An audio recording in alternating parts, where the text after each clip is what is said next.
உலக மதகுருக்கள்லேயே பிரபலமானவர் யாருன்னா அது கத்தோலிக்கர்களோட மதகுரு போப்பு தான். ஏன்னா உலகம் ஃபுல்லாக இருக்க கத்தோலிக் கிறிஸ்தவர்கள் 1.25 பில்லியன், அதுக்கு வந்து இருக்கிற ஒரே ஹெட்டு போப்பு தான். அதனால அது எவ்வளோ ஒரு பவர்ஃபுல்லான ஒரு பதவி உங்களுக்கே தெரியும். அவர் ஒரு போப்பு இறந்ததுக்கப்புறம் உலகத்திலிருந்து பல கார்டினல்ஸ் வந்து அந்த வேட்டிகன் சிட்டியில் ஒன்று கூடி வந்து போப்பை தேர்ந்தெடுப்பாங்க. அந்த மாதிரி தேர்ந்தெடுக்கும் போது நடக்கிற ஒரு எலெக்ஷன் நேம் தான் அந்த கான்க்ளேவ். அது வந்து போப்ஸ் கான்க்ளேவாங்க. இந்த டைட்டிலும் அதை பேஸ் பண்ணி தான் எடுத்திருக்காங்க.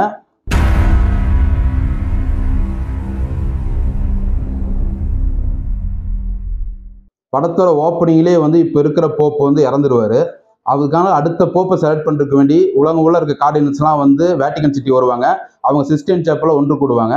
அதை வந்து அந்த தேர்தல் நடக்கிறதுக்கு வந்து ஹெட்டாக இருக்கிறவர் பார்த்தீங்கன்னா அப்போ டீன், அதாவது காலேஜ் ஆஃப் கார்டினல்ஸோட டீன் லாரன்ஸ் தான் வந்து அந்த எலெக்ஷன் நடத்துவார். அப்போ வந்து அங்கே ஆல்ரெடி வேட்டிகன் சிட்டியில் வந்து பழைய போப்புக்கு வந்து ரைட்டான இருந்த பெரிய ஆள் ஒருத்தர் இருப்பார். அதுவும் இல்லாமல் நைஜீரியன் ஆப்பிரிக்கன் ஒருத்தர் இருப்பார். அதுவும் இல்லாமல் 2 இட்டாலியன் ஒரு பழைய கன்சர்வேட்டிவ் இருக்கவங்க, அவங்க ஒரு 2 பேர் இருப்பாங்க. இந்த மாதிரி 5 பேர் தான் வந்து மெயினாக அடுத்த போப்புக்கான ஒரு தகுதி இருக்கவங்களா வந்து நினைப்பாங்க எல்லாரும். அவங்களுக்கு ஓட்டு நிறைய விழுகும். அதுவும் இல்லாமல் கடைசி நேரத்தில் வந்து காபூல்லேருந்து ஒரு ஆர்ச் பிஷப் வருவார். அது யார், மற்ற கார்டினல்ஸ் யாருக்குமே தெரியாது இப்படி வந்து ஆப்கானிஸ்தானில் வந்து ஒரு பிஷப் இருக்காருன்னு. கடைசி நேரத்தில் வந்து என்னை வந்து போப்பு வந்து என்னை ரகசியமாக வந்து இந்த பதவி ஏற்றுக்க சொன்னார் அப்படின்னு சொல்லி அவரும் வந்து அடுத்த எலெக்ஷனில் கலந்துக்குவார். அப்படி இருக்கிற டைமில் ஃபர்ஸ்ட் ரவுண்டு நடக்கும்போது எல்லாருமே ஒவ்வொரு பேர் எழுதி யாருக்குமே பெரும்பான்மை கிடைக்காது. அடுத்த நாள் செகண்ட் ரவுண்டுக்கு வேண்டி தயாராக இருக்க முன்னாடி அந்த நைட் ரெஸ்ட் எடுக்க போகும்போது அப்போ வந்து அந்த நிற்கிற ஒரு 4-5 அந்த கார்டினல்ஸை பற்றி ஒரு டார்க் சீக்ரெட் வந்து இந்த டீன் லாரன்ஸ் தெரிய வரும். அதாவது வந்து பல சீக்ரெட்ஸ் வந்து தெரிய வரும். இவங்க வந்து இந்த பிஷப் அடுத்த போப்புக்கு நிற்கிறதுக்கு தகுதியானவங்களா அந்த அளவுக்கு யோசிக்கிற நிலைமை வரும். ஏன்னா அந்த அளவுக்கு வந்து ஏதோ பண்ணியிருப்பாங்க. அதில் ஒன்று என்னன்னா, ஒருத்தர் வந்து நான் அடுத்த போப்பா தேர்ந்தெடுக்கிறதுக்கு வேண்டி பல பேர்த்துக்கு லஞ்சம் கொடுத்துருப்பாரு. அதே மாதிரி மற்ற 3 போப்புகளை பற்றியும் இவருக்கு ஒரு சீக்ரெட்ஸ் வரும், பல சீக்ரெட்ஸு. இந்த மாதிரிலாம் வச்சுட்டு இவர் வந்து எப்படி இந்த எலெக்ஷன் நடத்துறது அப்படின்னு சொல்லி இவர் யோசிப்பாரு. இதை எப்படி நம்ம வந்து இனி உலகத்தில் இருக்கிற கிறிஸ்துவர்களுக்கு வந்து இந்த மாதிரி போப்பை நம்ம எப்படி செலக்ட் பண்ணுறதுன்னு சொல்லி இவர் யோசிக்க திங்க் பண்ணுவார் இந்த டீனு. அதுக்கப்புறம் என்ன நடந்தது, இதுதான் மீதி கதை. இது வந்து பார்த்தீங்கன்னா வந்து ஒரு போப்போட எலெக்ஷனை பற்றி தான் அந்த கதையே. ஒரு போப்பு இறந்ததுக்கப்புறம் என்னென்ன சடங்குகள் இருக்கு, அது வந்து இது மாதிரி ஒரு படம் வந்து ஆல்ரெடி ஒன்று வந்திருக்கு. ஏஞ்சல்ஸ் அண்ட் டீமன்ஸில் வந்து ஓரளவுக்கு போப்போட இறந்ததுக்கப்புறம் வந்து காமிச்சிருப்பாங்க. அது வந்து வேற ஒரு டோனில் போகும். ஆனால் இது வந்து ஃபுல் அண்ட் ஃபுல் ஃபோக்கஸ் வந்து அந்த வேட்டிகன் சிட்டிக்குள்ளே இருக்க அந்த சிஸ்டைன் சேப்பல் தான். அதாவது சிஸ்டைன் சேப்பல் என்னன்னா, அங்கே தான் வந்து அந்த கான்க்ளேவே நடக்கும் அடுத்த போப்பை செலக்ட் பண்ணுறதுக்கு. அந்த சிஸ்டைன் சேப்பல் பற்றி உங்களுக்கு தெரியும், மிக்கலாங்கலோட ஃபேமஸான ஒரு ரினேசன்ஸ் ஆர்ட் இருக்கிற இடம். நம்ம வந்து கிரியேஷன் ஆஃப் ஆடம் அந்த ஆர்ட் பார்த்துருப்போம். அது மெயினான ஒரு அந்த சேப்பல் தான் அது. அந்த சீலிங் ஆர்ட்லாம் ஃபேமஸ். அந்த ஒரு சாதாரண ஒரு எலெக்ஷன் மாதிரி இல்லை, இதுக்குள்ள ஒரு மிஸ்ட்ரி த்ரில்லர் மோட்ல போகும். அப்படியே அந்த படமே அப்படிதான். ஒரு கார்டினல் வந்து ஒவ்வொரு நாட்டிலேருந்து வராங்க. அவங்கள பற்றி வந்து ஒரு டார்க் சீக்ரெட் இப்போ வந்து பல இதில் கத்தோலிக்க மதத்தில் பல ஸ்கேண்டல்லாம் நடக்குது. அதை வந்து பேஸ் பண்ணி தான் இந்த கதையை அமைச்சிருக்காங்க. ரொம்ப வந்து ஒரு டோன் வந்து அப்படியே மாறுது, அப்படியே ஷிஃப்ட் ஆகுது. படம் ஃபுல்லாகவே அப்படியே அடுத்த லெவல் என்னன்னு சொல்லி ஒரு என்கேஜிங்காக போகுது. இது வந்து பார்த்தீங்கன்னா இந்த மாதிரி ஒரு போப் எலெக்ஷன் நடக்கும்போது வந்து அவங்க வெளி உலகத்துலேருந்து அவங்க ஐசோலேட் பண்ணிக்குவாங்க. அந்த சிஸ்டைன் சேப்பல், அதாவது வேட்டிகன் சிட்டியே லாக் பண்ணிடுவாங்க. லாக் பண்ணும்போது பார்த்தீங்கன்னா வந்து வெளி உலக தொடர்பே இருக்காது. இந்த கத்தோலிக்க அந்த வேட்டிகன் சிட்டிக்கும் வெளி உலக மக்களுக்கும் தொடர்பே இருக்காது. அப்போ வந்து இருக்கிற ஒரே தொடர்பு என்னன்னா, அவங்க வந்து அந்த புகை வடிவில் தான் சொல்லுவாங்க. அதாவது வந்து போப் செலக்ட் ஆனாங்கன்னா வந்து வெள்ளை புகை வந்து ரிலீஸ் ஆகும். அது போப் வந்து இனி பரிசீலனையில் இருக்குன்னா கருப்பு புகை. இது 2 தான், ஃபியூமிட்டா அப்படிம்பாங்க. இப்போ வந்து பார்த்தீங்கன்னா பல போப்புகள் இத்தனை வருஷத்துல வந்து வந்திருக்காங்க. அதில் வந்து பார்த்தீங்கன்னா ஒரு லேடி போப்பும் கூட கிடையாது. ஆனால் வந்து ஒரு கான்ஸ்பிரசியாக வந்து ஒரு லெஜெண்டாக சொல்கிறாங்க, ஒரு லேடி போப் இருந்தாங்க, போப் ஜோன் அப்படின்னு. அது வந்து பார்த்தீங்கன்னா ஒரு லெஜெண்டு அந்த மாதிரி கான்ஸ்பிரசி லெவலில் தான் இருக்குது. அது இனி ப்ரூவ் ஆகலை. கத்தோலிக்கர் வந்து பார்த்தீங்கன்னா ஒவ்வொரு டைம்லேயும் வந்து ஒரு முட்டாள்தனமாக இருந்து அப்படியே வந்து ரீஃபார்ம் ஆகியிருக்காங்க பல டைமில். அதாவது உலகம் வந்து உருண்டைன்னு சொன்னப்போ வந்து அதை வந்து எதிர்த்தாங்க.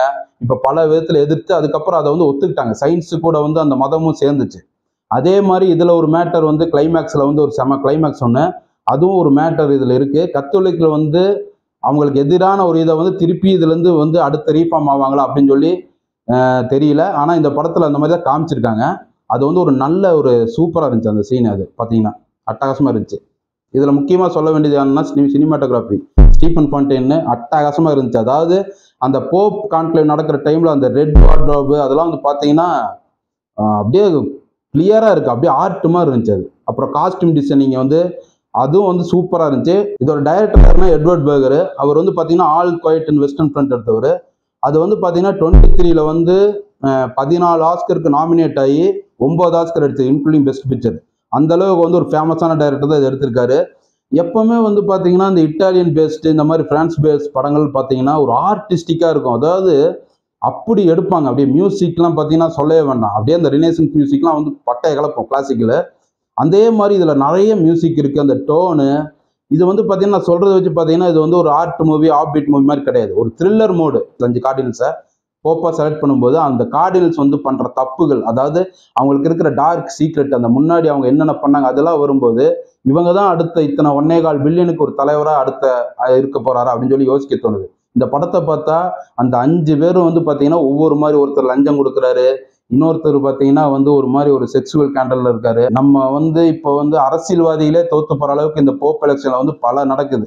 அதாவது ஒரு பக்தி காணாமல் போய் இப்போ வந்து பார்த்தீங்கன்னா ஒரு கார்பரேட் ஒரு மனப்பான்மை எல்லாத்தையும் வந்துருச்சு. இதுலேயும் அப்படிதான். இதில் ஒருத்தர் பார்த்தீங்கன்னா திருப்பியும் இங்கே வந்து எப்படி சான்ஸ்கிரிட் திருப்பி கொண்டு வர மாதிரி அவர் எனக்கு லத்தீன் திருப்பி கேத்தலிக்குள்ள வரணும், அதை துரத்தி விட்டீங்க அப்படிம்பாரு. அப்புறம் பல இந்த ரேசிசம் வகையெல்லாம் இருக்கு. நைஜீரியாலேருந்து ஒரு கார்டினல் வந்து போப் எலெக்ஷன்ல நிற்பாரு. அதுவும் வந்து ஒரு மாதிரி ரேசிசம் ஃபார்ம்ல போகும். அது அவரை வந்து வேற ஒரு இதில் மாட்ட வச்சு அந்த மாதிரி பண்ணுவாங்க. அப்புறம் இன்னொருத்தரும் பார்த்தீங்கன்னா என்ன ரொம்ப நாளாக வந்து இட்டாலியன் போப்பே இல்லை, இடையில 2 பேர் வந்து வேற போப்பு, நம்ம திருப்பி இந்த தடவை இட்டாலியன் போப்பு தான் வரணும்னு சொல்லி டீன்கிட்ட சொல்லுவார் ஒரு ஃப்ரெண்டு முறையில். அந்த மாதிரிலாம் நடக்கும். அதாவது பல காலங்களாக வந்து இட்டாலியன் போப்பு தான் வந்தது. அது வந்து மாற்றினது யாருன்னா அந்த ஜான் பால் II தான். அவர் போலாண்டுக்காரரு. அதுக்கப்புறம் ஒரு ஜெர்மன் வந்தார். இப்போ வந்தவர் தான் வந்து அவுட் சைடு யூரோப்பு, அதாவது அர்ஜென்டினா. அவர் தான் இப்போ வந்து போப் பிரான்சிஸ் தான் இருக்காரு. ஆனாலும் அவரோட ஆரிஜின் வந்து இட்டாலியன் தான். அர்ஜென்டினா வந்து பல பேர் 1/3 வந்து பார்த்தீங்கன்னா இட்டாலியன் ஆரிஜினில் தான் இருக்காங்க. ஏன்னா பேரே அர்ஜென்டினா, அதாவது அதே Italian word silver, land of silver தான் அர்த்தம். இதுலேயும் அந்த இட்டாலியன் இந்த ஃபேவரிசம் ஜாஸ்தியாக இருக்கும். ஏன்னா வந்து வேற யாருமே வரல. ஆப்பிரிக்காலேருந்து ஒரு போப்பு இல்லை, நம்ம இந்தியாவிலேருந்து ஒரு போப்பு இல்லை, ஏசியாவிலேருந்து ஒரு போப்பு இல்லை, இந்த மாதிரி தான் இருக்கு. உலகத்துல வந்து பல கேத்தலிக் இருக்காங்க, எல்லா நாட்டிலையுமே இருக்காங்க, சைனா உட்பட. ஆனா சைனா வந்து உங்களுக்கு நேரடியாக வேட்டிகன் சிட்டி கண்ட்ரோல்ல வராது. சைனாக்கு எல்லாம் தனிதான். கூகுள் எப்படி அங்கே இல்லையா அவங்களுக்கு ஒன்று வச்சுக்கிட்டாங்களோ, ஃபேஸ்புக் அங்கே அவங்களுக்கு ஒன்று வச்சுக்கிட்டாங்க. அதே மாதிரி அவங்களுக்குள்ள ஒரு கேத்தலிக்கு சைனாக்குள்ள தான் இருக்கும். அது நேரடி கண்காணி போப்பு கீழே வராது. அந்த மாதிரி சைனாக்கான வந்து எல்லாத்துலேயுமே ஒரு ஸ்பெஷலாக தான் இருக்கானுங்க. இதுல வந்து கேத்தலிக் இதுலயே பார்த்தீங்கன்னா ஒரு ஷெர்லக் டைப்ல வந்து பல படங்கள் இருக்கு. அதாவது உள்ளுக்குள்ளேயே வந்து கேத்தலிக்குள்ளேயே வந்து இந்த இன்வெஸ்டிகேஷன் பண்றது, இதெல்லாம் வந்து நிறைய படங்கள் இருக்கு. அதுல ஒரு முக்கியமான படம் வந்து இந்த நேம் ஆஃப் ரோஸ்னு ஒரு படம், ஷான் கான்லி நடிச்சது. அது வந்து பார்த்தீங்கன்னா ஒரு மெடிவல் ஒரு மொனாஸ்ட்ரியில வந்து நடக்கிற ஒரு மர்டரை வந்து கண்டுபிடிக்க போவார் இவர். அதாவது ஒரு பிரான்சிசியன் ஒரு ஃபாதர், அவர் கண்டுபிடிக்க போவார். அது அந்த இதை பத்தி அதை பேஸ் பண்ண படம் தான் அது. ஒரு நல்ல ஒரு இதாக இருக்கும் அந்த படம், பார்த்தா தெரியும் உங்களுக்கு. அப்புறம் வந்து இந்த போப்ஸ் எக்ஸைசம் பார்த்தீங்கன்னா அதே மாதிரி தான். அது வந்து எக்ஸைசம் டைப்ல ஒரு இன்வெஸ்டிகேஷன் தான். அதாவது கேத்தலிக் மதத்துல பேஸ் பண்ணி ஒரு இன்வெஸ்டிகேஷன் இருந்தா இந்த மாதிரி தான் இருக்கும். எக்ஸைசம்லாம் வரும் கீழே, அது கீழே தான் வரும். எல்லாமே செட்டு போட்டிருக்காங்க. அப்படியே வந்து செட்டு மாதிரியே தெரியாத மாதிரி இருந்துச்சு.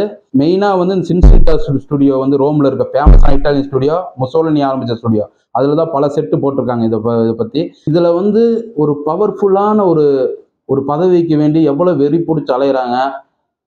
அது வந்து ஒரு சாதாரணமாக ஒரு மத நம்பிக்கையில் மக்களுக்கு வேண்டி இது பண்ணுறதுக்கு பதிலாக இப்போ இவங்களோட பவர் வேணும். அந்த மாதிரி ஒரு நார்த் கொரியா அதிபர், சைனா அதிபர், இந்த மாதிரி ஆயிடுச்சு போப் பதவியும்.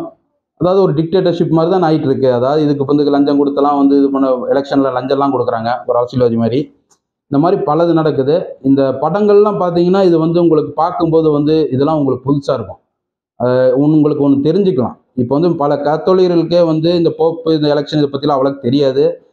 அதே வந்து நம்ம இந்த படத்தை பார்த்தா தெரிஞ்சுக்கலாம். நான் கிறிஸ்டின்ஸும் இதை பார்த்து தெரிஞ்சுக்கலாம். அங்கே இருக்கிற வந்து எல்லாமே தெரிஞ்சுக்கலாம்ல. உங்களுக்கு புதுசாக ஒரு இன்ஃபர்மேஷன் தானே, அது வந்து உங்களுக்கு ஒரு நாலேஜபிளாக இருக்கும். படத்தில் வந்து டீன் லாரன்ஸா வந்து ரால்ஃப் ஃபைன்ஸ் நடிச்சிருக்காரு, ஃபேமஸான ஆக்டர். அப்புறம் ஸ்டான்லி டுசி, ஜான் லித்கோ இவங்கெல்லாம் நடிச்சிருக்காங்க. படத்தை வந்து சான்ஸ் இருந்தால் பாருங்கள், மிஸ் பண்ணாதீங்க. தேங்க்யூ.